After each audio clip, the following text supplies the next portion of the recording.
മോന്താ ചുഴലിക്കാറ്റിനെ തുടർന്ന് കനത്ത ജാഗ്രതയിലാണ് ആന്ധ്രാപ്രദേശ്. 26 ജില്ലകളിൽ 23 ജാഗ്രതാ നിർദ്ദേശം നൽകിയിട്ടുണ്ട്. ഈസ്റ്റ് ഗോദാവരി, കാക്കിനാട മേഖലകളിൽ കൂടുതൽ മുന്നൊരുക്കങ്ങൾ നടത്തി. ദുരന്ത നിവാരണ സേനകളെ വിവിധ ഇടങ്ങളിലായി വിന്യസിച്ചിട്ടുണ്ട്. കെ.ബി. ശ്രീധരൻ വിശദ വിവരങ്ങളുമായി നമുക്കൊപ്പം ചേരുന്നുണ്ട്. Sreedharan, good morning. ഈ മോന്താ ചുഴലിക്കാറ്റിനെ പ്രതിരോധിക്കാൻ പ്രശ്നങ്ങളിൽ നിന്നും ദുരന്ത നിവാരണത്തിനുള്ള തയ്യാറെടുപ്പുകൾ ഏതൊക്കെ തരത്തിലാണ് ഒരുക്കിയിട്ടുള്ളത്? വിശദ വിവരങ്ങൾ എന്തൊക്കെ ശ്രീധരൻ?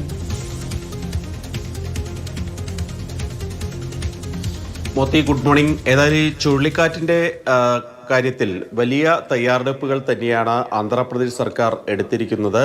ഈ സംസ്ഥാനത്തെ 26 ജില്ലകളിൽ 23 വലിയ ജാഗ്രതാ നിർദ്ദേശം നൽകിയിട്ടുണ്ട്. ഏതായാലും കാക്കിനാടയ്ക്ക് സമീപമാണ് ചുഴലിക്കാറ്റ് കരതൊടുക എന്നുള്ളതാണ് നിലവിൽ ലഭിക്കുന്ന വിവരം. ശക്തമായിട്ടുള്ള മഴ പലയിടത്തും ഇപ്പോൾ തന്നെ തുടരുന്നുണ്ട്. ഇന്ന് വൈകിട്ടോടു കൂടി തന്നെ ഇത് കരയിലേക്ക് പ്രവേശിക്കാനുള്ള സാധ്യത നിലനിൽക്കുന്നുണ്ട്. നിലവിലേതായാലും ഈ അടിയന്തര സാഹചര്യം നേരിടാൻ വേണ്ടി മുഖ്യമന്ത്രിയുടെ നേതൃത്വത്തിൽ പല തവണ യോഗങ്ങൾ ചേർന്നിരുന്നു. 12 കമ്പനി ദേശീയ ദുരന്ത നിവാരണ സേനയെ ഇതിനോടകം ആന്ധ്രാപ്രദേശിലെ വിവിധ ഇടങ്ങളിലായി, അതായത് കൂടുതൽ ബാധിക്കാവുന്ന ഇടങ്ങളിലായി ഇപ്പോൾ തന്നെ വിന്യസിച്ചിട്ടുണ്ട്. ഇതുകൂടാതെ തന്നെ സംസ്ഥാന ദുരന്ത നിവാരണ സേനയുടെ 10 കമ്പനിയും പലയിടത്തായി വിന്യസിച്ചിരിക്കുന്നു. ജനങ്ങളോട് ഈ കൂടുതൽ അപകടം ഉണ്ടാകുന്ന സ്ഥലങ്ങൾ, ഉണ്ടാകാനിടയുള്ള സ്ഥലങ്ങൾ, അവിടെ നിന്ന് ജനങ്ങളെ മാറ്റിപ്പാർപ്പിച്ചിട്ടുണ്ട്. പലയിടങ്ങളിലും ക്യാമ്പുകളൊക്കെ തുറന്നിട്ടുണ്ട്. സമാനമായിട്ട് തന്നെ ആന്ധ്രാപ്രദേശിന് മാത്രമല്ല, പോണ്ടിച്ചേരിയിലെ യാനം മേഖല, അതുപോലെ തന്നെ ഒഡീഷ തീരം, ഇവിടങ്ങളിലൊക്കെ കൃത്യമായിട്ടുള്ള ജാഗ്രതാ നിർദ്ദേശം നൽകിയിട്ടുണ്ട്. ഏതെങ്കിലും തരത്തിൽ വിമാന സർവീസുകളെയും ഇത് വളരെ കാര്യമായി തന്നെ ബാധിക്കും. പല വിമാന സർവീസുകളും റദ്ദാക്കിയിട്ടുമുണ്ടല്ലോ.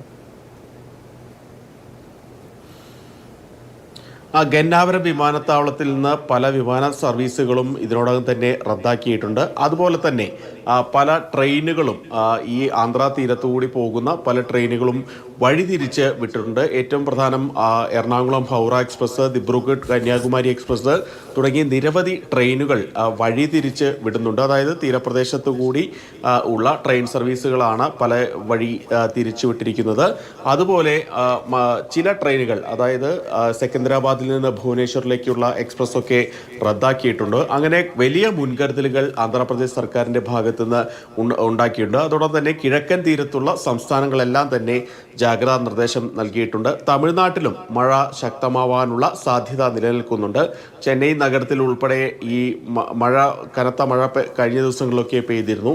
അതുകൊണ്ട് തന്നെ ഈ ചുഴലിക്കാറ്റിന്റെ കൂടി സ്വാധീനം വർദ്ധിക്കുമ്പോൾ മഴ ശക്തമാകാനുള്ള സാധ്യത കണക്കിലെടുത്ത് മുൻകരുതലെടുക്കാൻ തമിഴ്നാട് സർക്കാരും പോണ്ടിച്ചേരി സർക്കാരും കൃത്യമായിട്ടുള്ള നിർദ്ദേശങ്ങൾ, മുന്നൊരുക്കങ്ങളൊക്കെ നടത്തിയിട്ടുണ്ട്. ഒഡീഷയിലും ജാഗ്രതാ നിർദ്ദേശം നിലവിലുണ്ട്.